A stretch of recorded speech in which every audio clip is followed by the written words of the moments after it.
ನೋಡ್ತಾ ಈ ಕ್ಷಣದ ಬೆಳವಣಿಗೆ ದೇಶದ ಮೊದಲ ಸೀ ಪ್ಲೇನ್ ಇವತ್ತು ನರೇಂದ್ರ ಮೋದಿ ಅವರು ಚಾಲನೆ ಕೊಡೋರಿದ್ದಾರೆ. This is very interesting. ತುಂಬ ಜನರಿಗೆ ನಮ್ಮ ದೇಶದಲ್ಲಿ ಸೀ ಪ್ಲೇನಲ್ಲಿ ಓಡಾಡೋದಕ್ಕೆ ಅವಕಾಶ ಬಲಭಾಗದಲ್ಲಿ ನೋಡ್ತಾ ಇದ್ದೀರಾ. ಐ ಥಿಂಕ್ ಪ್ರಧಾನಮಂತ್ರಿಗಳು ಆಗಮನ ಆಗ್ತಾ ಇದೆ ಅಂತ ಅನ್ನಿಸ್ತಾ ಇದೆ. ಲೆಟ್ಸ್ ಸಿ ನೋಡೋಣ ಈ ಕ್ಷಣದ ಬೆಳವಣಿಗೆ. ಅದು ಕೂಡ ಲೈವ್ ಪಂಚ್ ಮಾಡಿದ್ದೀವಿ.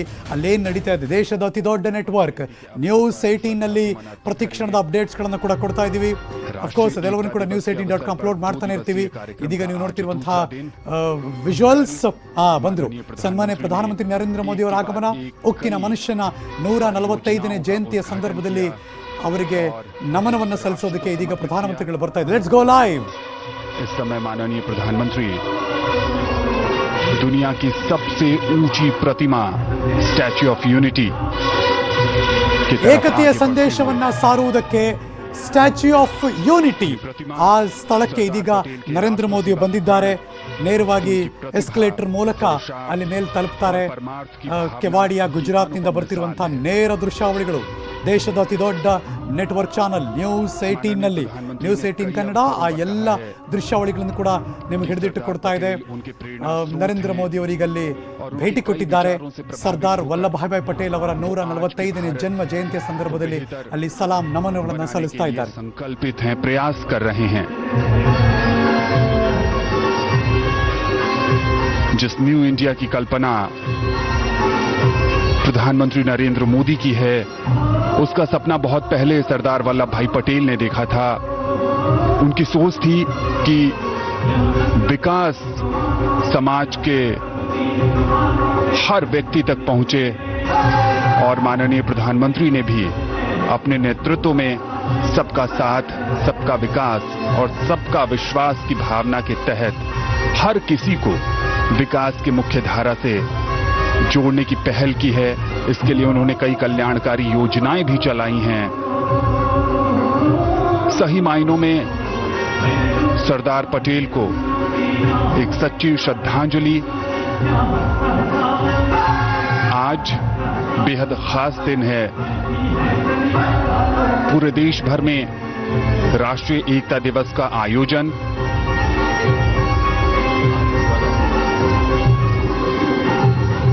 Statue of unity Sardar Patel के सामर्थ्य और समर्पण का सम्मान तो है ही, ये न्यू इंडिया के नए आत्मविश्वास की भी अभिव्यक्ति है.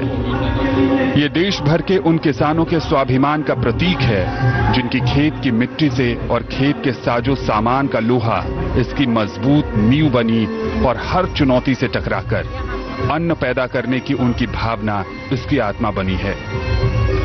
ये ऊंचाई, ये बुलंदी युवाओं को प्रेरित करती है कि भविष्य का भारत आपकी आकांक्षाओं का है, जो इतना ही विराट है. इन आकांक्षाओं का पूरा करने का सामर्थ्य और मंत्र सिर्फ एक ही है, एक भारत श्रेष्ठ भारत. और इस समय हमने देखा कि हेलीकॉप्टर से पुष्पांजलि अर्पित की जा रही है सरदार पटेल को.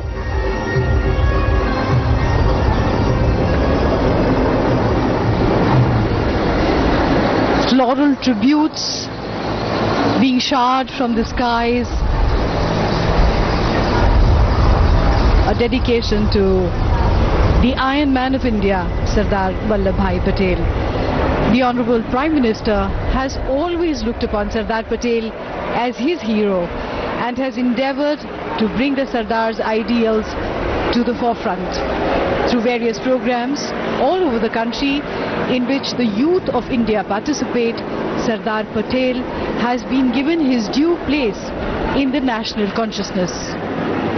The Statue of Unity symbolizes the national, spiritual, historical and academic values of the people of India. आज एकता दिवस पर श्रद्धा का भाव सबसे ऊपर और कृतज्ञ राष्ट्र की ओर से माननीय प्रधानमंत्री भारत के लौह पुरुष सरदार वल्लभ भाई पटेल को श्रद्धांजलि अर्पित करते हुए पद पूजा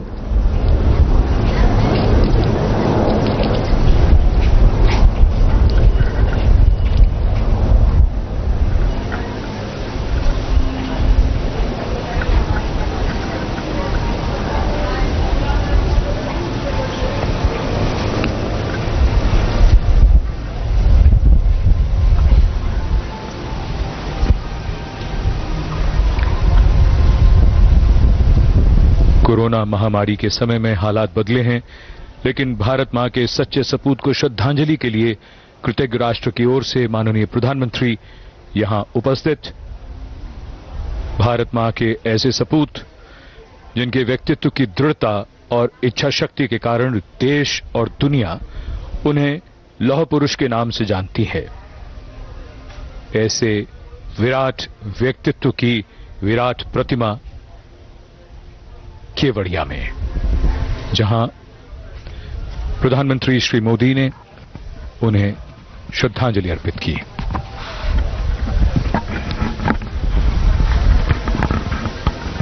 The Prime Minister paying tributes to Sardar Vallabhbhai Patel, and the tallest statue is a reminder to us of the great contribution of Sardar Vallabhbhai Patel to the unity of India. No mean task that, when we look at the context and the time that this happened, and also the fact that there were adversaries to India at that time.